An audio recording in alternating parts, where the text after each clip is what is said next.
Well, hello everyone. It's that time again. It is Friday. We are live. Fans React Friday. You just can't go wrong, especially when we're going into the transition of the international period. You've got to clutch at them straws of hope and just pray that club football comes back quicker than ever. Of course, I am joined by the usual Mr. Ben Carr. How are you, mate? Oh, very well, very well. You well? Yeah, I'm not so bad. Not so Good bad. man. And you may be wondering, who's this young gentleman to my side? Well, this is Finn, and Finn has been doing a lot of stuff for us behind the scenes this season. And today we finally got to drag him on camera and make his Fans React Friday debut. Finn, how are you, mate? Brilliant, Dom. Happy to be here. Thank you. Well, we're happy to have you. Well, let's just get right into it. Obviously, both of you were at Vicarage Road this time. Well, not this time last week, but roughly there and thereabouts. Roughly, yeah. And I think because of that, you two are definitely the best panel to be talking about the 2-2 draw against Watford last Saturday. Obviously, Jewis and Benetti getting last-minute equaliser. Ben, I'll start with you. How did it look from your point of view in the stands? Well, pretty incredible when that second went in, but I've got a massive bruise on my leg, probably about 4 inches long, all bloodied, and it's still here after a week. So probably celebrated it a bit too hard, but no, it was probably one of the best away days I've been to. I think that the fans were up for it from minute one, singing and until our throats went sore, but it was a bit nerve-wracking at times. Watford, they were saying they weren't really too favoured to come into it, but they dominated large parts of the game, looked very good, pressed the ball well, certainly didn't make a lot of chances, but certainly looked dangerous going forward. Two sloppy goals, really, when you think about it. An own goal from 09, cracking header, but the wrong end of the pitch. And I think the first goal that they scored, if Patterson had probably left that ball across the 6-yard box, it probably would have gone out. But he just, palmed to him, striker had to tap him. But no, fabulous fight back. We were all, it was a bit weird when Elise scored, because he sort of, the ref blew, and then we were all looking around, and then we were all thinking, why is everyone going to the corner flag for a corner? And then we realised that the goal had been given. So after about 5 seconds, everyone started cheering. So yeah, that was a bit strange. But no, the reaction when that ball came in, Bennett first touch, just saying it's it, smacked it straight in. Oh, can't beat it. But yeah, no, a good draw for us, I think. Probably celebrated it like a win, to be honest. But no, it was a good day, fantastic away end, and a good point gained on the road. Absolutely. When you say a touch upon it quickly before I come to Finn, saying celebrating like a win, sometimes some games do feel like a win in the manners of if it's been very hard fought. Watford, everyone expected to be up there. They haven't had the season everyone expected them to.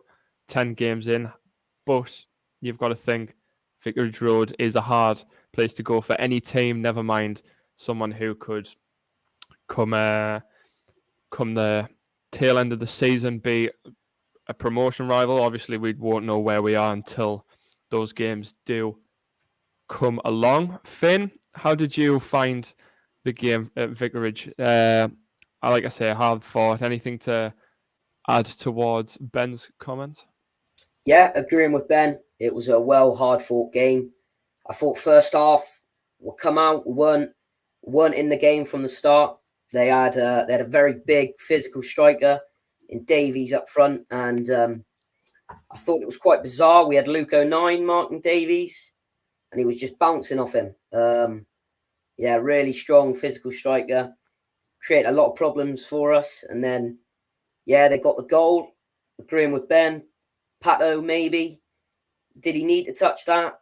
You don't know, but yeah, he'll learn from that. They'll be looking at that in the club. But yeah, I think when the goal went in, it sort of was a good reaction from us. we grew into the game. We started making chances, and yeah, Elise scored, and it was a confusing moment. I thought we've got a weird corner tactic going on here, but no, it went in, and I thought that was a great time to score just before half time. And then the second half, similar to the first half, we came out sloppy. They got a goal, arguably, out of nothing. But again, great reaction. And Juice and Benetti, lovely finish. It was everyone in unison in the away end was, go on. And then it went in, and it was mental scenes. But yeah, felt like a win. Completely agree. I think it's a good result for us against Watford, who you look at their 11 that started, and a lot of them were with them in the Premier League. So it was a Premier League side almost. So I think a draw was good, but there were chances in that game where we could have won it. Jack Clark scored the offside goal. If he'd held his run, he'd have scored then, and we had lots of chances in the game. But no, I think a 2-2 result away. I think it's a good result. I think it was a fair result as well. Yeah. I think everyone will agree with you when you say that it's a fair result. Like you said, there was plenty of chances in the game, and we did look a bit sloppy. And I'll come on to that a little bit, because when you think about the position we're in, last Wednesday versus Reading, having no striker seemed to be our main path to victory. But on Saturday, everyone was thinking, is Lightning going to strike twice? Finn, I'll come back to you. How did you think when you saw the team sheet first come out? There wasn't really much he could have done, but... Yeah, when we were at Reading, obviously Sims went down injured. In the away end, there was a lot of panic. Everyone was like, whoa. Now we're going back to the summer where should we assign Nathan Broadhead?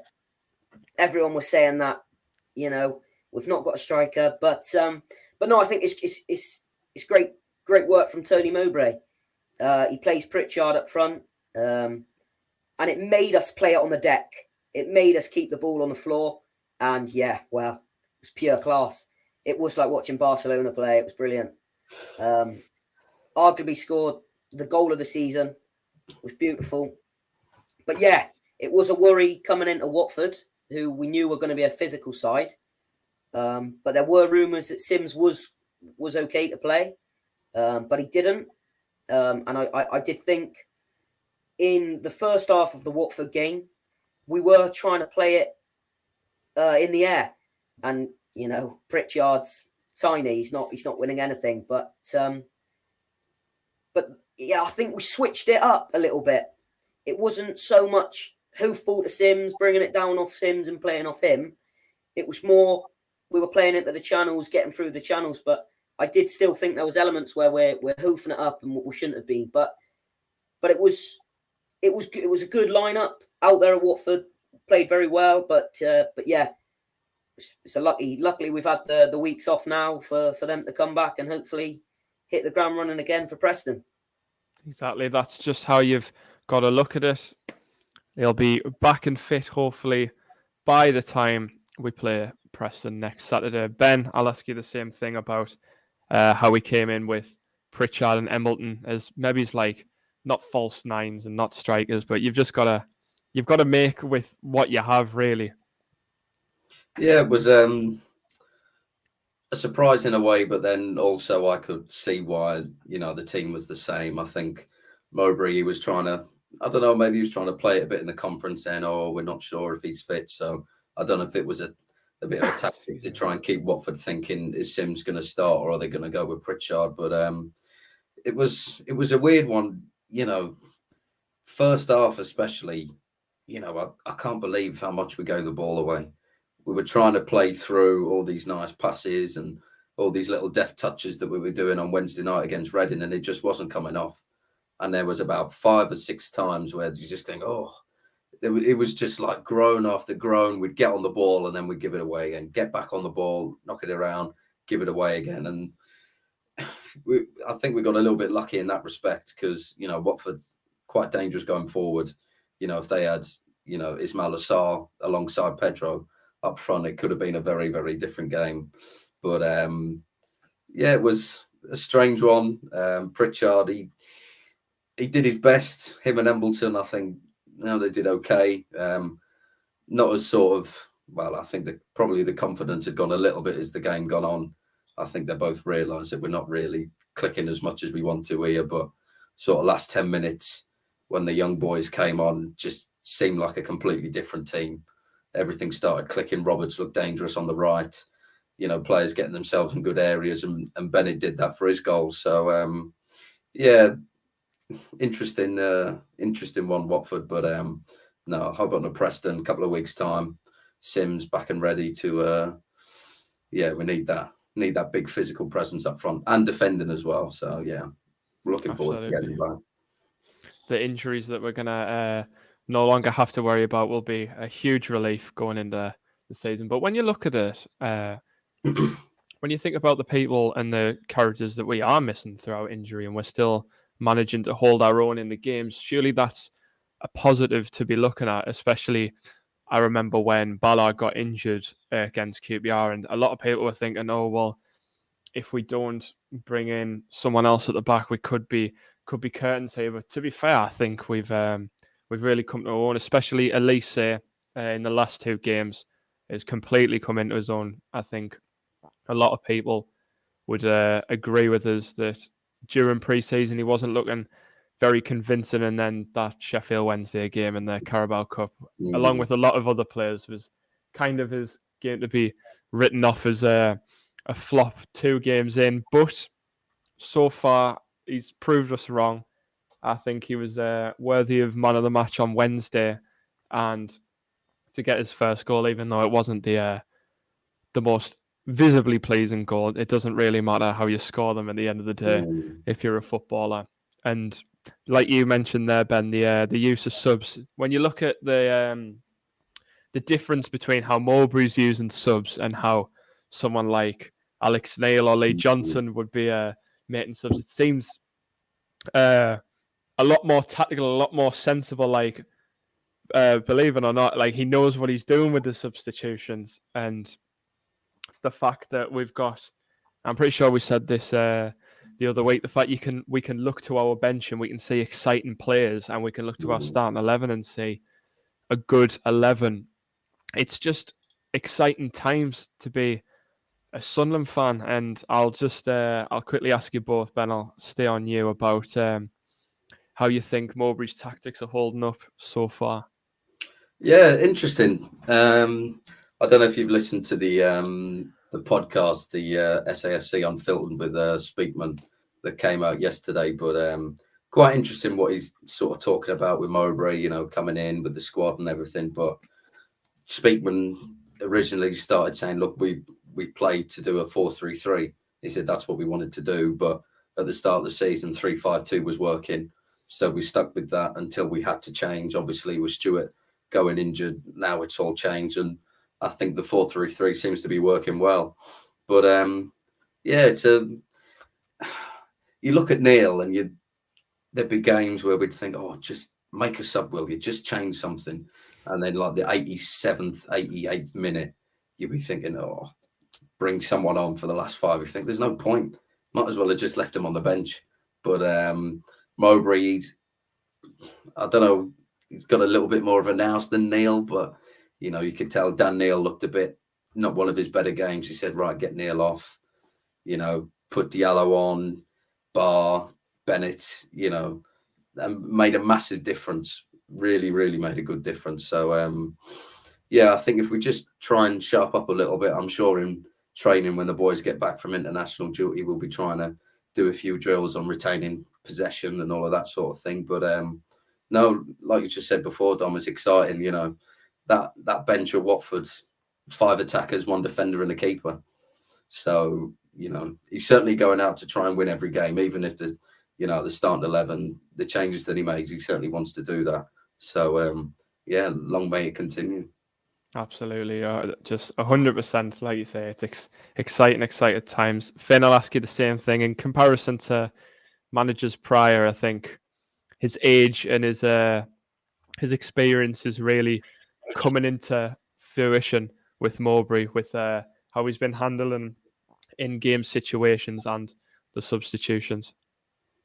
Well, I think if we go back to last season and looking in at Alex Neil and what he did, I think there was a string of about 5 or 6 games where Alex Neil's subs won us the games, won us the points, and got us to the playoffs. I think that was more rather luck than planned, though. As we went into the championship, and I think he was very reluctant to make subs. Alex Neil, he had his starting 11, and it was very much so that. But then I think when Tony Mowbray's come in, he's had young players at Blackburn, and he knows how to progress them. I think that's something he's wanted to do, and he's come in here and Watford, like Ben touched on the bench. You look at the bench and you think the talent we have on the bench is unbelievable. But not only that, you mean Edouard Mitchett, who's from PSG, he wasn't named on the bench. We've still got him who'll be coming back when he's fit to contest the team. But I also think the age of the players, it's very promising. You look, they're very young, up and coming. So it's really interesting. But yeah, I think when he changed it at Watford, I think we're trying to play the tippy-tappy, but Watford were on us straight away, hassling us, pressuring us, and we couldn't quite keep the ball. But I thought Abdullah Bar, who came on, looked sensational, changed the game massively, driving forward. But I think it's the close control of the youngsters which is just out of the world. It's amazing, and it's what won us the game, really. Yeah, absolutely. I have to agree with the pair of you. Before I get on to my next point, I'll quickly hop into the live chat, see who's loitering about. RWA Productions says Misha is in the under-21s team tonight, so best of luck to you, Eddie. I know you're a big fan of the channel. Gary Pearson, has anyone seen my headphones? Well, these are my headphones. It's funny because Johnny Hawley, who is no longer with us because he's in Durham, so it probably will never come back. Happy birthday, Johnny. Happy birthday. I hope you're watching. He seemed to have lost his headphones as well. Acacia, Cameron Jude in there, as always. Same as DJ Sizzler Watson. Anthem Mackham in there. Ben Allison and Dave Punchin. Good to see you at Watford, Ben. Well, I wasn't at Watford, but these two fine chaps were. And to be honest, I wish I went now, but hopefully Swansea will be just as good. The next point before we get on to the hallowed quiz, I'll quickly just ask you, we've now 10 games in, currently 5th in the table, won 4, drawn 3, lost 3. Finn, I'll start with you. Are you satisfied with how we've done so far? Absolutely. If you would have told me when we come up 10 games in, you'd be sitting 5th in the league, I'd have shook your hand off. But you look back at the games, and you argue that maybe we should be higher. You look at QPR, we were 2-0 up. Your game management, you've got to see that game out, and that's another 3 points. You look at Norwich, arguably an amazing side. Will definitely be in contention for promotion this year, but we had big chances there. Could have got a result there as well. But no, I think 5th is very good, very, very good. But we've got to keep pushing on. And I do personally think this league is there for the taking. You look at who are up there with us in the league, and you've got Reading, who are 3rd, and we beat them 3-0, and arguably have been one of the worst sides I've seen personally. You've got Rotherham still up there in the top 10. So I definitely think this league is there for the taking. So yeah. No, I have to agree. To quote Michael Bowers, the one thing that we got accused of a lot in League One is arrogance for our positions. But I don't think I think this is fair to say that it's not arrogance to say that we should be higher. When you think of all the teams we've played what 7 of the top 10, and the only 2 inside the playoffs that we lost to are the top 2 in Sheffield United and Norwich. And you could argue that even with 10 men in the Sheffield United game, we were still in it, and we could have, if there was a tiny bit more time, we could have nicked it right at the end. Norwich, I think substitutions won them that game, and realistically, I'm not making excuses for us here, but we weren't in the best of places when playing that. Other than that, when you think of who we've played, we've had a great little run of 10 games. I don't think it's arrogant to agree with you that maybe there is some games like the QPR game or the Sheffield United game, or even last week at Watford, that we should have been winning. But I think if someone told you that we'd be in the playoffs this early in the season, you'd be thinking, well, we're working miracles here. Ben, how do you say it? Yeah, I think 10 games in, 5th in the table. I mean, quite remarkable, really. And, like Finn said, a few of the games that we've lost, we probably could have nicked a result in as well. So, yeah, you've got to be pleased. I know there's probably people that will say, oh, we should be 2nd or 3rd. But I think you got to, be a little bit realistic. I'll get me Gary P hat on now. You got to sort of, calm yourself down. It is a tough league, the Championship. It's a long season, a long way to go. But certainly first 10 games in, you can't not be excited, with the squad, and, hopefully only getting better. We've still got players to come back from injury as well. So, who knows? Could be a little playoff one. Could be another trip to Wembley. Could you imagine? Could we imagine? It'll be like early 2010s Southampton and Nigel Atkins, just back-to-back promotions. Maybe it's a cheeky push at you. Who knows? But Who knows? let's stay in the present. Obviously, the future is a very, very long way away. We'll just have to ride the wave and see what the cards are dealt. Quickly before we get into the quiz, I completely forgot, and I've just written it down in my notes here. Roker Report, our dear friends, are at the Football Content Awards, and they are currently shortlisted in one of the categories. I will try and find the tweet while we were here, and we will find the link.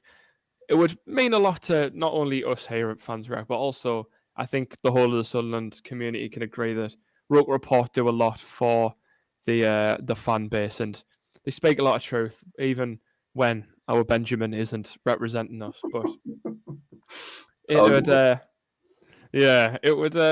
would mean a lot if you would copy the link that I'm about to paste into the chat and drop them a little vote as a little thank you from us. It would just, we've all got to stick together in this community. We got a lot of bad credit from rival fans, so it would be nice to give each other a helping hand. But enough of the soppy stuff. It's time for the quiz, ladies and gentlemen. Johnny Hawley, who came inches close to nicking us last time, isn't here. I hope, if you are watching this, Jonathan, I think you're scared, and that's why you're not here. But I expect good things from both of you. I went the extra mile, as I was stream host as well as game show host today. I went the extra mile, and on Wednesday I was having a little conversation with our good friends at Domino's Pizza in Sunderland, and I got some prizes, and I think this is a Fans React first of quiz prizes. If you win this quiz, I don't know why you'd want it, but you could get your hands on one of these. A Domino's Pizza t-shirt. I was gratefully gifted by Domino's Pizza. So if you win that, well done to you. I also got given a free medium pizza leaflet, but it does run out on Sunday, and you can only use it in Sunderland. So, I guess I'm just gonna have to keep that. If you win, you can get. I don't know. I'll send you a copy of my book or something. But should we get into it? Should we have some fun on the quiz? Yeah, Let come me get on. it nice and sound. How are you feeling on your quiz debut, Finn? Oh well, we'll have to see, won't we? Ah, yes. I like your fighting spirit. Let's get that screen shared. There we go. Right. If you want to just follow, you know the drill by now. Follow the code on your screen. We'll see who pops in. 20 questions. Just a nice little bit of fun. Nothing too serious, but you know, make of that what you will. Give everyone a bit of time to get into the lobby. Where did you come last time, Ben? I forgot. Oh, I wasn't even on the podium. I think I was about 7th or 8th. It was a poor showing from me. Oh well, that's all right. Because if I didn't make this, I probably would be pretty rubbish at quizzes. I'm not the general knowledge kind of guy when it comes to even just football. At university, we did a sports quiz, and I only got a handful of the questions right. So it's been an absolute shambles from me.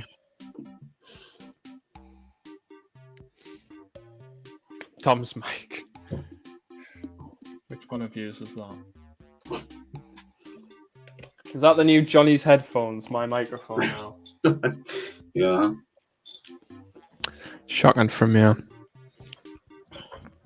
I'll give everyone another minute or so, and then we'll get going. I know it's only a small stream today. I appreciate that because the England game is on, and some people strangely choose that over us. But you know, that's nothing personal.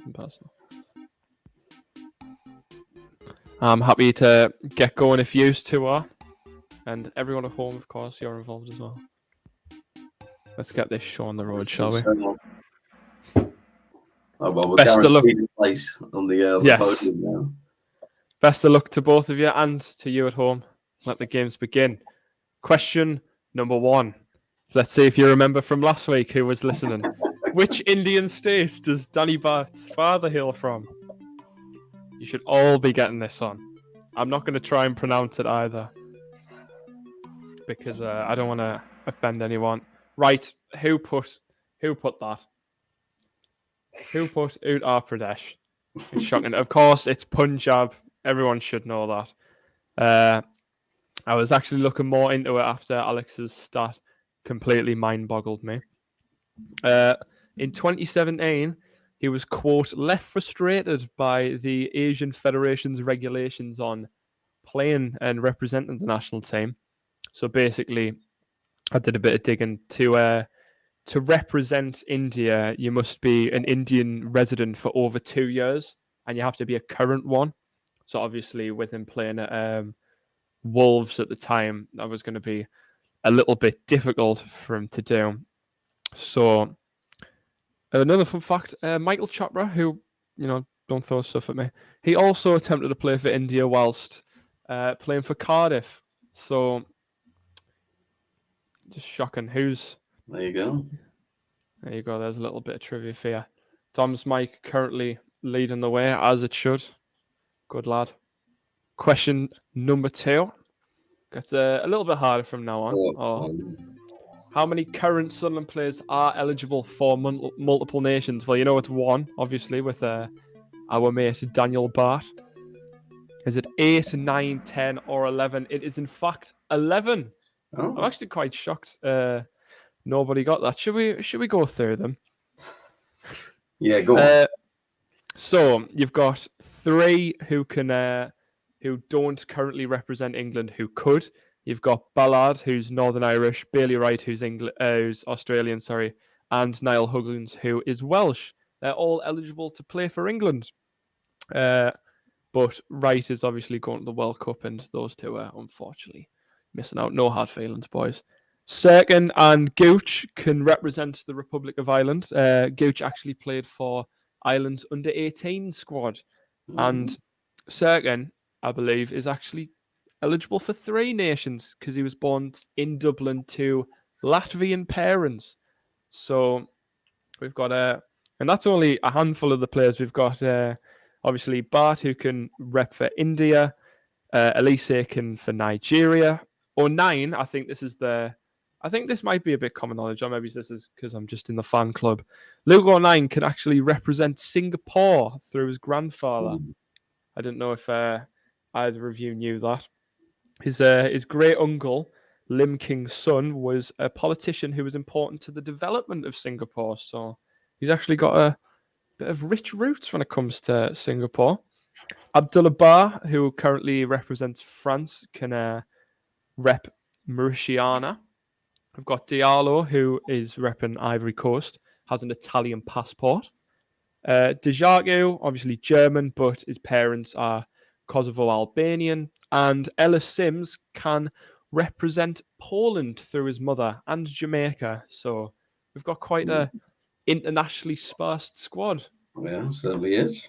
Same that no one got that right. The scores stay the same, but that's all right. Hopefully we can all do a bit better on this next question. How many foreign SAFC managers have there been going from players to manager? We've got Lee Johnson, who is obviously from the Shire.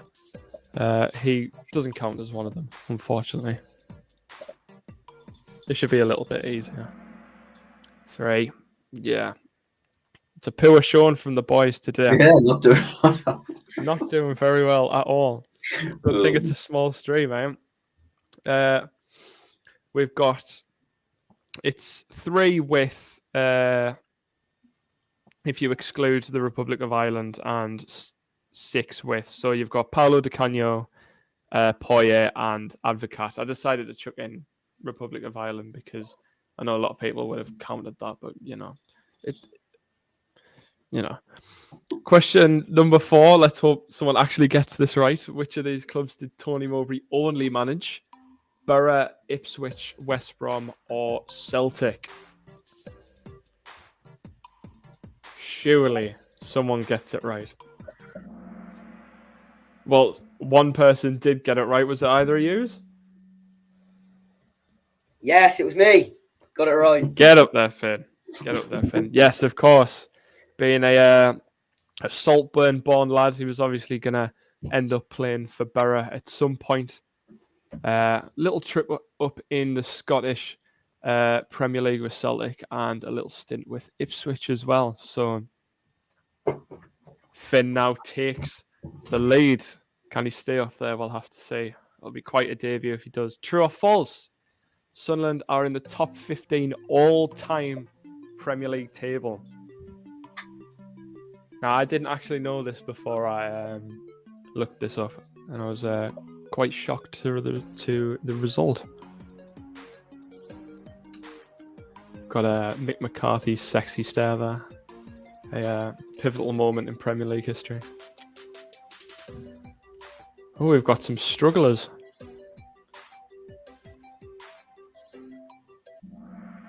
It was false. Oh. We're actually 17th in the all-time Premier League table. To be fair, I thought I would have gone true as well. I thought we would have just scraped into the top 15, but once we get there next season, well, that'll obviously change. A little bit of a follow-up question. Which current EFL team is the highest on said all-time Premier League table? Is it Bolton, Blackburn, Middlesbrough, or the Baggies? Yes, it's of course Blackburn. I've got the little stats of all the mentioned there. Obviously, Blackburn won it in 1995. They're above Leeds, Leicester, and Wolves on the all-time table. It goes Blackburn, Borough, us, Bolton, and West Brom all inside the top 20. So a little bit of settling the debate of who should be in the all-time Premier League top 20. But regardless of that, Ian, I can't believe only 3 people have points. That is a poor showing That from is. you lot. You need to step your game up. This should be a lot easier. When is Charlie Hurley Day? Is it the 16th of November, the 17th, the 19th, or the 22nd? How did only one person get that right? Were either of you there, can I ask? No. Well, just to jog everyone's memory, that even though you weren't there, it was the 19th of November 2016. We played Hull City in the Premier League. It was when the Stadium of Light ironically plunged into darkness when someone forgot to put some money in the meter. It's also a little bit of a fun fact for you. The first game, the Get the Rave On chant was ever used. And it was whilst we didn't even know if the game was going to be abandoned. So, Dave the Rave, if you're watching this, I know you are. Thank Charlie Hurley Day for getting the rave on. He started it all himself at halftime. It was also the day Defoe got his 150th Premier League goal. So, just full of trivia for you today. You certainly are. Right. Number 8. How many Northeast teams are there currently in the National League? That counts National League North as well. So tier 5 and 6 of the English pyramid. 2, 3, 4, or 5. Oh, I didn't see that coming. Everyone went for a different answer. It is 4, and I'm pretty sure this is in current league standing order as well. You've got Gateshead, who are the only Northeast representative of the National League. And then in the National League North, there is Darlington, Spennymoor Town, and Blythe Spartans. So there was a lot more before Hartlepool got promoted. There was one more, and I think South Shields may have got relegated. So there used to be more, but it's good to see a tiny bit of representation here in our little corner of the world. Right. Back on Sunderland questions. What was Niall Quinn's first shirt number for Sunderland? I don't want to say everyone should get this because every time I've said that, no one's got it. So, but let's just hit and hope, shall we? You've got the disco ball, obviously, for the Mr. Disco Pants himself.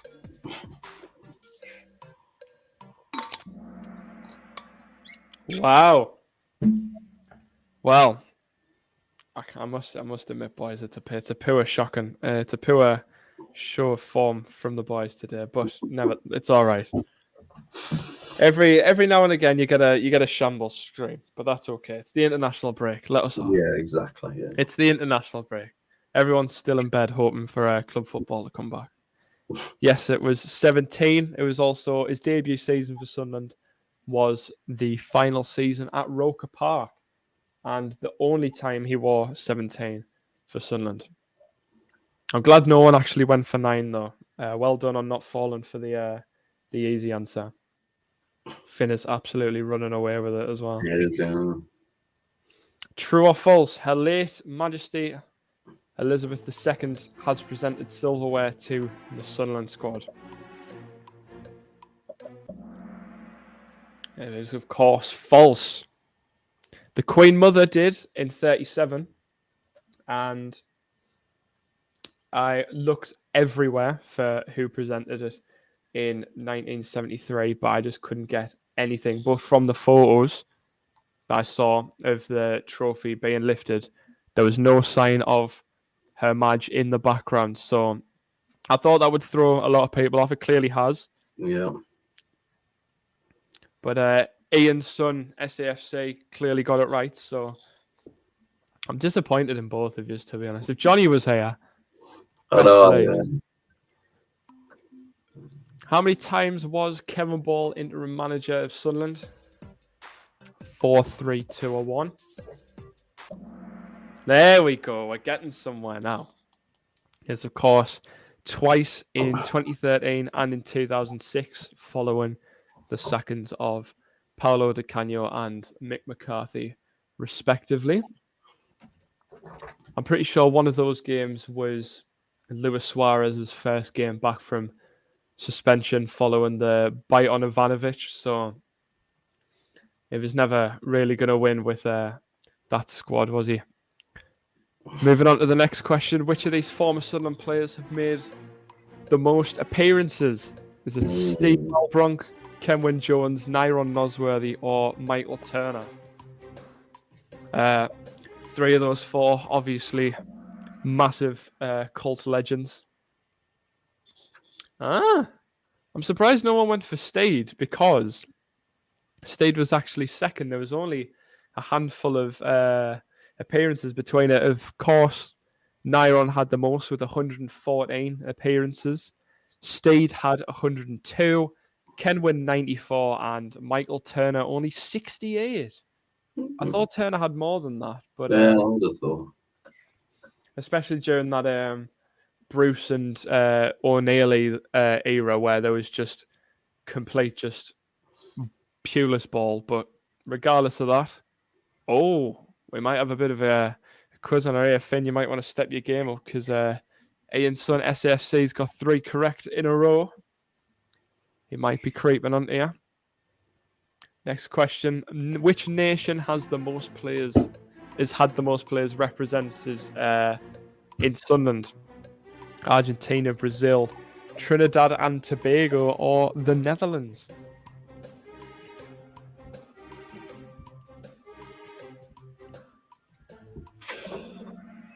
Wow. I'm just speechless at this point, boys. Can't believe none of you's got that. Can I personally ask what both of yous went for? I went for Trinidad and Tobago. Yeah, so did I. Well, Trinidad and Tobago only had 5 representations, whilst Argentina had 8, Brazil only the 2, and the Netherlands 7. So, bit of geography for you there. You lads really need to brush up on your knowledge come next month, because it's a poor showing from all of yous. Hopefully you do a bit better in this one. Since 2004, how many penalty shootouts has our great club won? Wow. It's like you're doing it on purpose now.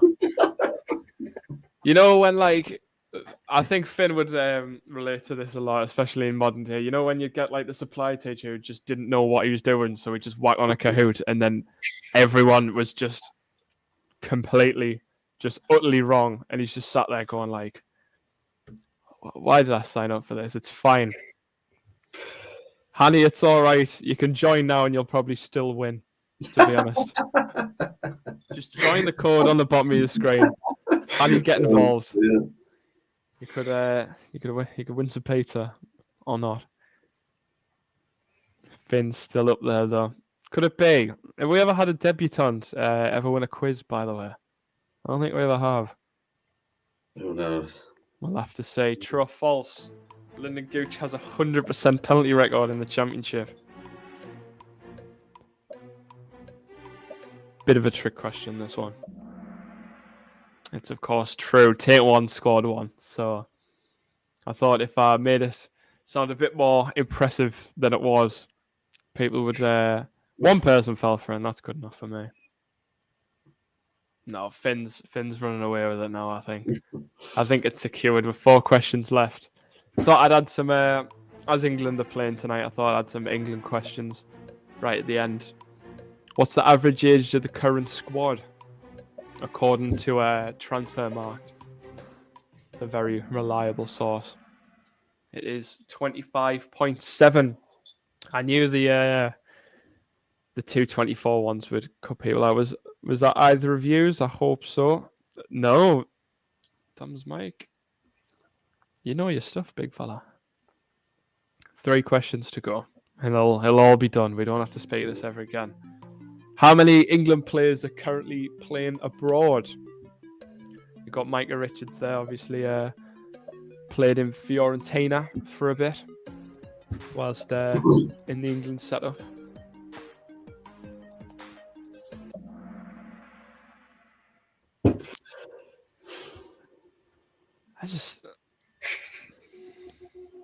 Boys, we're going to have a talk, just me and you. Just sort it out. Oh, no, it's not doing too well tonight, is it? What are you doing with yourselves, boys? No. I start to understand why the quiz was neglected. This is absolute shambles. Be ashamed of yourselves, honestly. Dear Lord. What a sad little life. 2 questions to go. I'm pretty sure, Finn, you've got this in the bag, mate. How many times have England beaten Italy overall? Subject to change with the game tonight in Milan.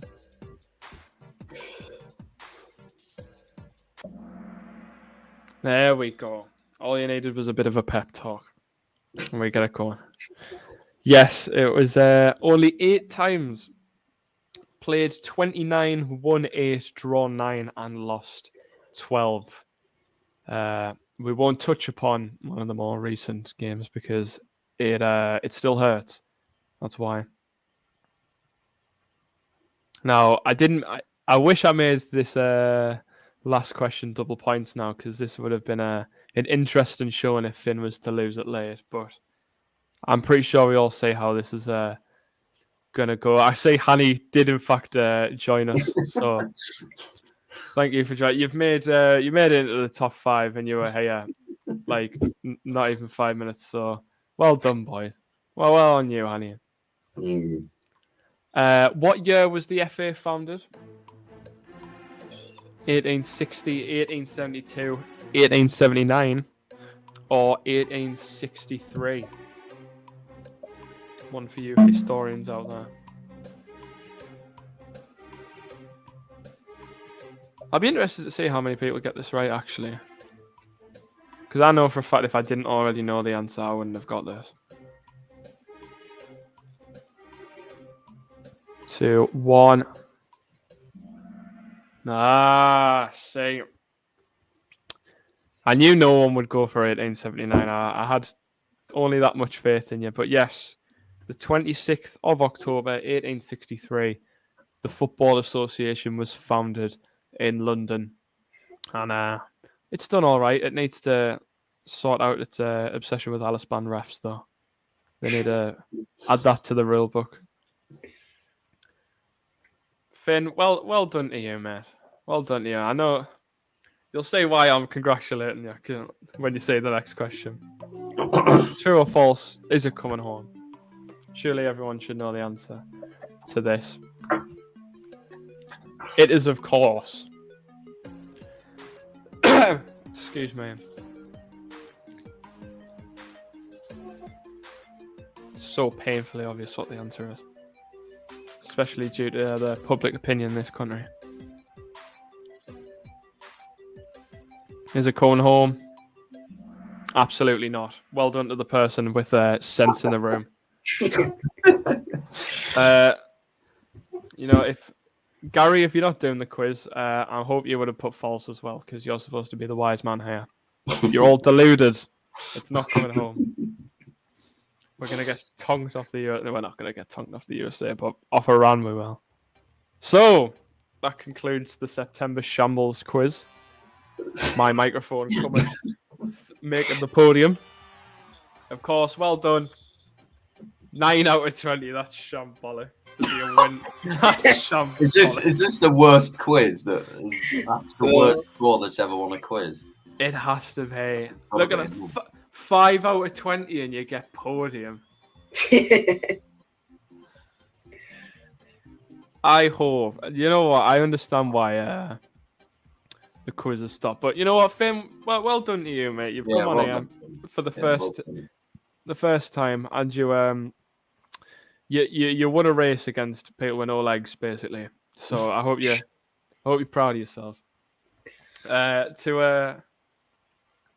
To conclude this utter shambles, we'll quickly touch upon the England game going on tonight, and we'll talk about the squad. Southgate came out today and said he believes that Harry Maguire is England's greatest defender currently. Yet he can't get off the Man United bench. I just wanted both of your opinions on that. Ben, I'll start with you. It says a lot when he's laughing about it. No, just not what I expected to come out of his mouth. Because he usually speaks a little bit of sense half the time, Southgate. But currently, is he really? Is he really? No. I mean, he can't even get a game for United. So, yeah, baffling. Absolutely baffling. I'm a bit stumped, you know. I can't believe he's actually said that. So it's the fact that, like, I know there's been a lot of rumors that it's been going on for years, but the fact that you really need to think the club form surely should be implementing who gets appearances and who doesn't. And when you think about the fact that he's Man United haven't had the greatest of starts to the season. They're starting to find their feet under Ten Hag now, but come on.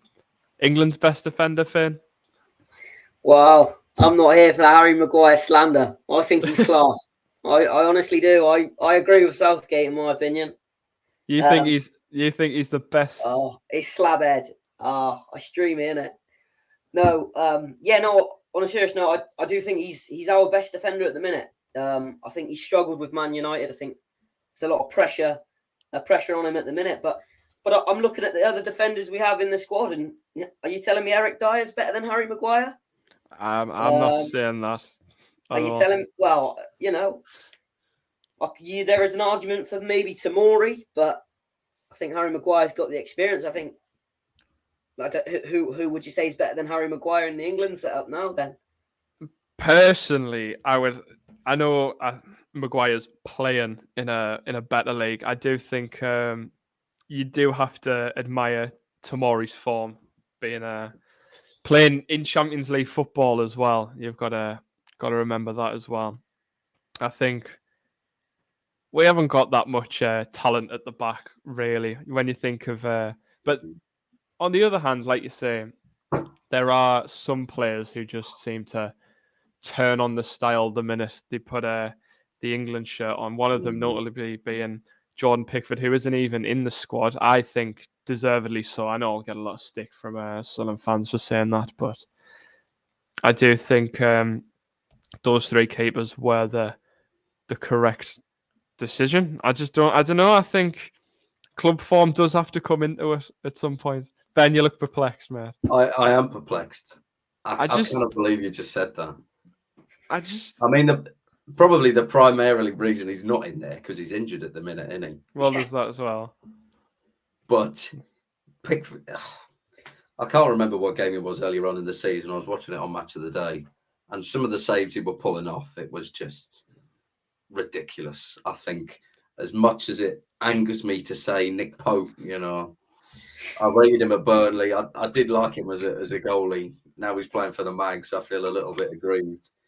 You know, my foot 23 starter keeper is now not going to be there because he's a Mag, and there's no way I can ever have a Newcastle player in FIFA or Fantasy Premier League. But there are a few, can I say, on our channel that do have Mags in their team.